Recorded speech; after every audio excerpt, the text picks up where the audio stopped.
Tonight, we report on the arrest of a Soap Lake student for threats and the sentencing of a man shot by a deputy after he attacked his wife.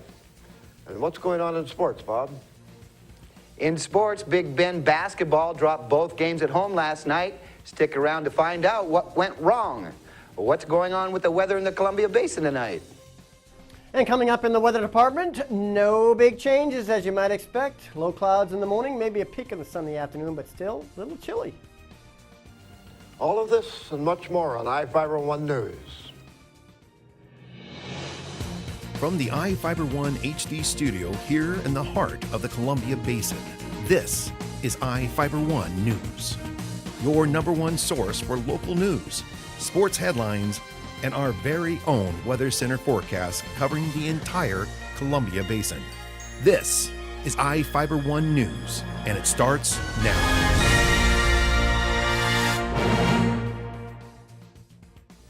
A 16-year-old Soap Lake High School student was arrested this morning after he made threats to kill staff members and students at the school. Soap Lake officer Ryan Cox said the police department was contacted shortly after the threat was made to a school staff member at 9:40 a.m. Cox said the threats were made by the student were to harm students and staff at the school with a weapon.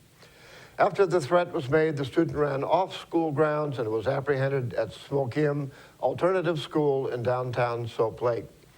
The student was booked on felony harassment for the threats to kill, but did not possess a weapon at the time of his arrest. He was placed on emergency suspension from school pending the outcome of the charge. A Moses Lake man is serving 10 years in prison for attacking his wife and a deputy. Grant County Superior Court Judge Evan Spurline followed the prosecutor's recommendation, sentencing Corey Minatoni to 10 years in prison. Spurline also ordered Minatoni receive mental health counseling as part of his sentence.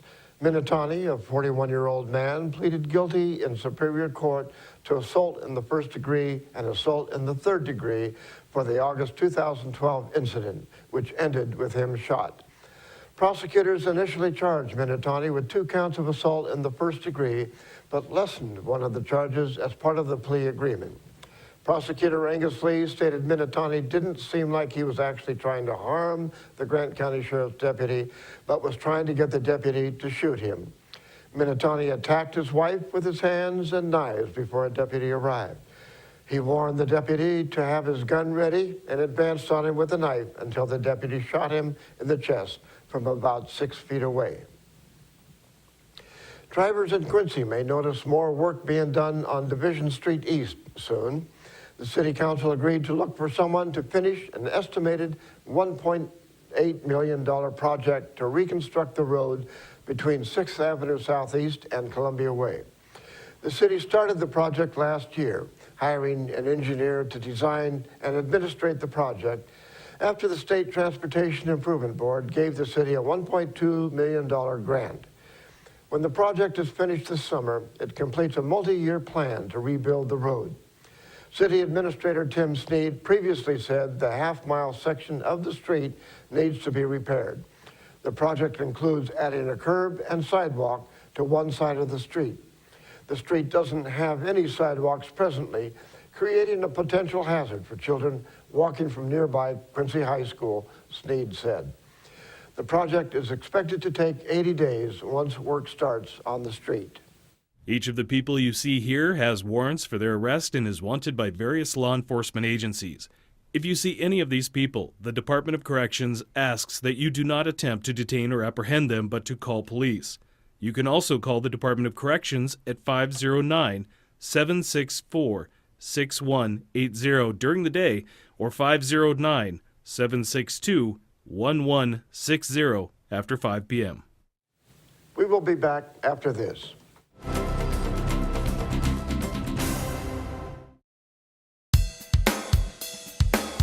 Looking for that authentic Philly flavor? Come down to Nia Carsons Cheesesteaks, Wings and Things and try our mouthwatering cheesesteak sandwiches, prepared fresh and served hot. Make sure to pair it up with our classic wings, ranging from sweet and tangy to hot and spicy. East meets West at Nia Carsons. We provide Moses Lake with that authentic Philadelphia taste.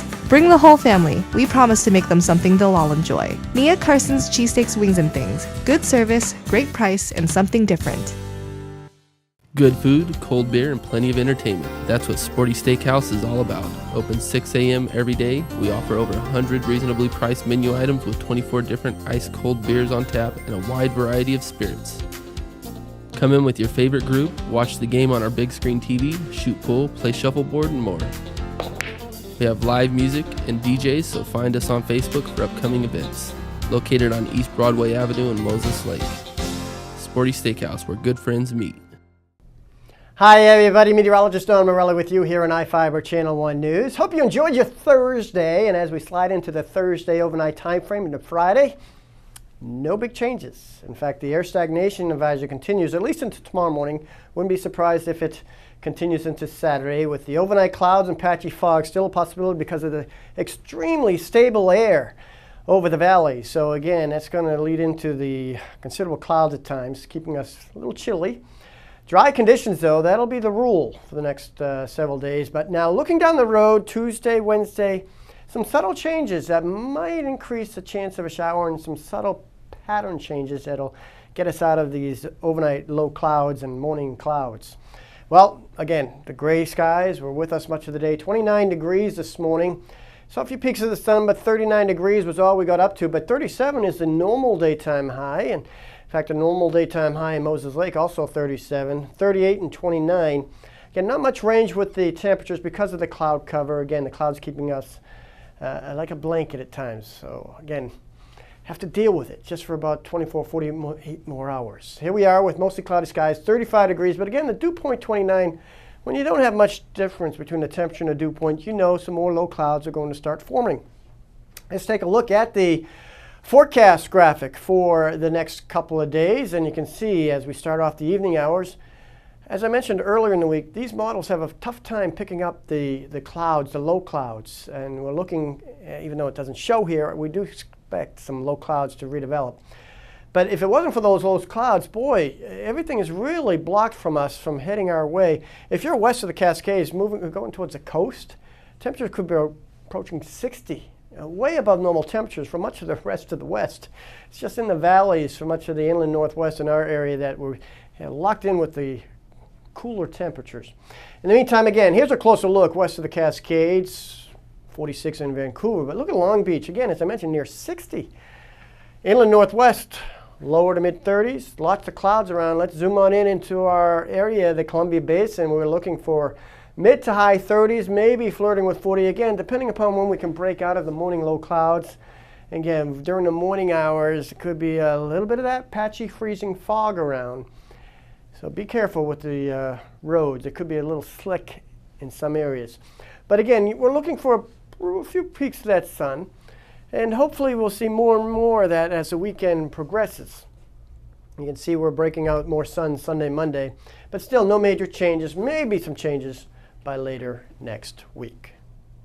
It's a fact. Toyota offers 10 different vehicles with available 4- or all-wheel drive. So when roads are a challenge, we have your answer with great limited-time savings, including the best-selling RAV4. Right now with APR financing as low as 0%. Or go for the larger Highlander with $1,000 cash back or the same 0% APR. Both ready to take you down winter's toughest roads. Discover Toyota's 4- and all-wheel drives for yourself. Visit any of your Inland Empire Toyota dealers today. Toyota, let's go places.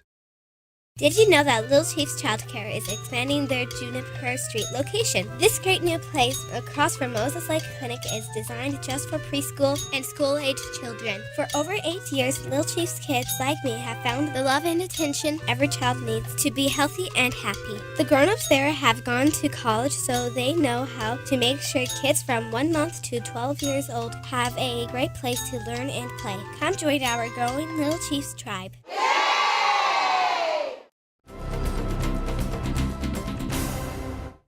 Welcome back. I'm Bob Kirkpatrick with today's sports.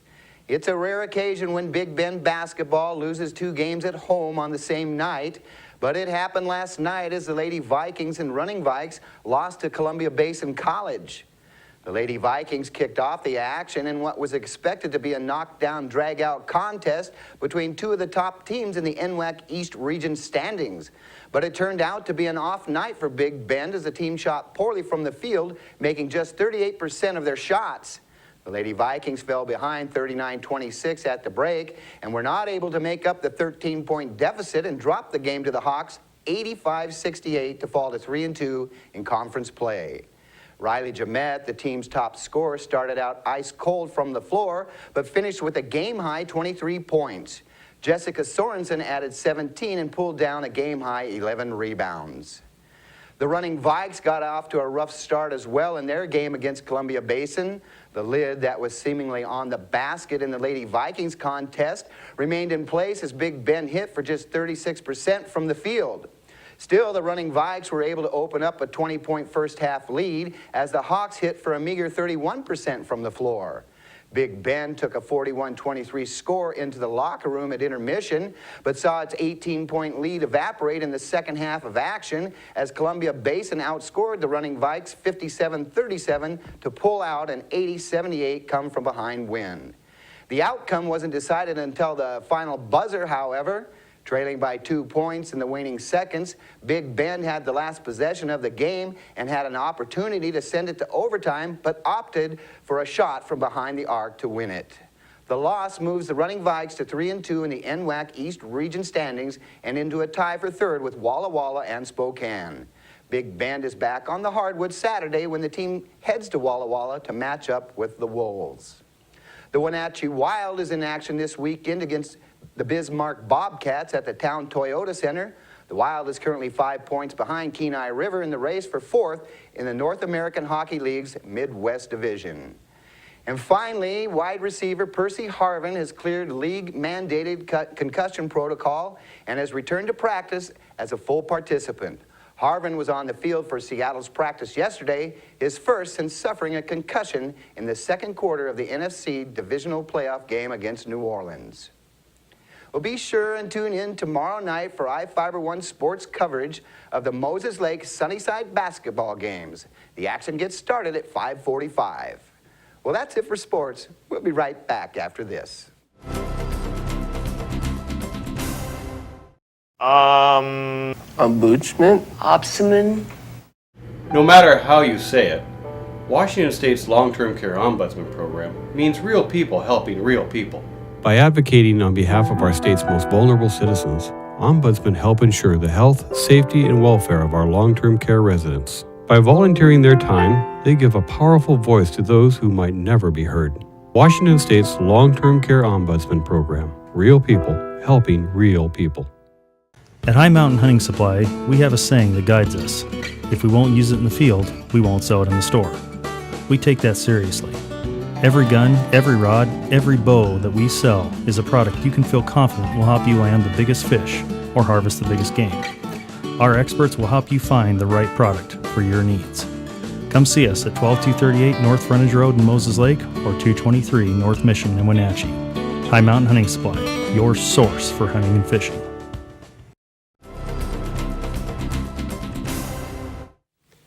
Our spotlight story tonight is about Grant County's point-in-time homeless count. Reporter Jeff Chu has the story. Anybody home?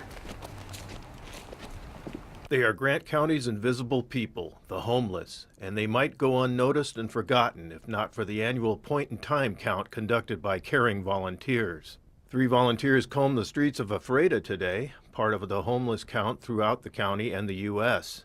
2 volunteers focused on Soap Lake, while about 30 others surveyed the homeless in Moses Lake, Quincy, Warden, and all other Grant County population centers. The count is an opportunity to survey the homeless for data that supports federal funding to help those wandering the streets without permanent addresses. Like around the country, Grant County's homeless people live in cars, abandoned sheds and buildings, parks, even in makeshift shelters under highway bridges. It's not a good life, especially with temperatures dipping in the 20s overnight this time of year. Those who reach out to churches for help get temporary shelter in motels. Moses Lake farmer Craig Duvall, who also volunteers at the Moses Lake Food Bank, joined the Ephrata homeless count team on Thursday. We check the motels and check the churches, and then we go out and check underneath the bridges and stuff like that. And it really depends on the weather. If the weather is cold, then they're pretty hard to find. I learned to talk to the churches because they really know where they are, and they help them in a small way. But we're just there to make their day a little better today. The Ephrata team discovered recent signs of life, pots of partially cooked food indicating that a family with children was living in a decrepit shed at an abandoned Ephrata lumber yard. They also came across boarded-up trailer homes without utilities that showed people were living there. The team found a sheltered homeless person living in a beat-up recreational vehicle at Ephrata's Walmart parking lot. As part of the point-in-time homeless count, the team asked prepared survey questions of the woman in her 40s. She said she was waiting to visit her boyfriend in Grant County Jail. The team gave her bags of hygiene and food items. They also gave her gas money so she could travel to Moses Lake for any assistance she might need. Nicole Cedillo with New Hope Domestic Violence Services in Moses Lake, and Lupe Hernandez, a community ambassador with St. Martin's Episcopal Church in Moses Lake, searched Soap Lake for the homeless. Cedillo said homelessness is an issue that needs to be reckoned with and not forgotten. Being homeless is very sad, and a lot of people don't like to talk about it. They like to keep it, kind of like they don't like to talk about domestic violence, but homeless is out there, and people need help. I'm Jeff Chu for iFIBER 1 News. We will be right back after this. Let's go back to where better ingredients, better pizza first began. Road trip. Wow, 1984. Let's celebrate. Celebrate 30 years of Papa John's. Get a large one-topping pizza for just 30 cents when you buy any large pizza at regular menu price. 30-cent pizza. Now that's pretty cool. This is what's cool. No, that's just wrong. Stick to better ingredients. Better pizza? Papa John's. Papa John's. Please. I got the tree! Open the door! There's a better way to save. He's not hibernating! Just use your Sears card and get 10% in points from Shop Your Way. And with all the great gift deals, points add up fast. That's 10% more to spend on all your favorite brands at Sears or Sears.com. Holiday a better way. Sears. And I thought you were going to eat me.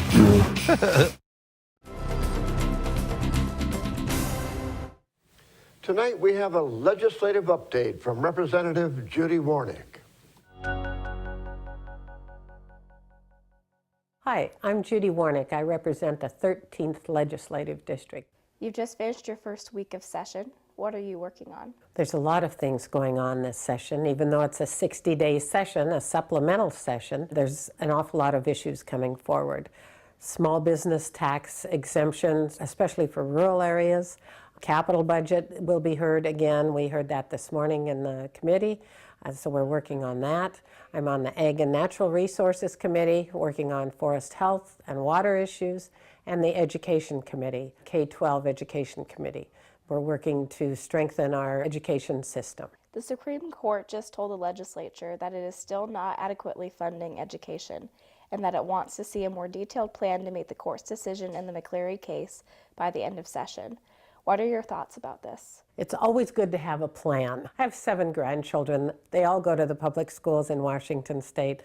I have a big stake in what happens with our education system. We put $1 billion more into education last session, and that's 2013, so we're not even done with that. Again, it's nice to have a plan to go forward, but I think that the planning and the funding for education should be left to the legislature, not to the Supreme Court. The governor continued his call for a gas tax in his recent State of the State address. What is your position? Well, I have been told loud and clear from my constituents, the last poll we did, it was 83% that said, no, do not tax us. I heard from another Eastern Washington legislator, 95% of people said, don't tax us more. We have to drive more. Our rural areas, we put a lot more miles on our car than our urban setting. Understand the need for transportation. We have farmers that need to get their crops to market. We have industry in Moses Lake especially. We need rail, and that's part of the transportation package. So I understand the need for it, but I'm being told don't tax us more. And we need something that will be sustainable. Taxes are not the thing. We've had a number of different reforms that have been presented. We need to look at those. When we have a bridge that sinks because the pontoons are sinking, we have ramps that don't meet, we have ferries that list, we have a tunnel that's being dug into an area that they don't even know what's in there. There's an awful lot of reforms that need to be done through the Department of Transportation before we put more money into their projects. To wrap this up, I appreciate the opportunity to meet with my constituents. I do want to hear from folks. My information is at the bottom of the screen, so please, if you can't make the time to come to Olympia like some of our constituents have, be sure and give us a call, send us an email, write us a letter. We love to hear from our constituents back home. And that's going to do it for us here at iFIBER One News. We want to thank you for watching. We'll see you again tomorrow.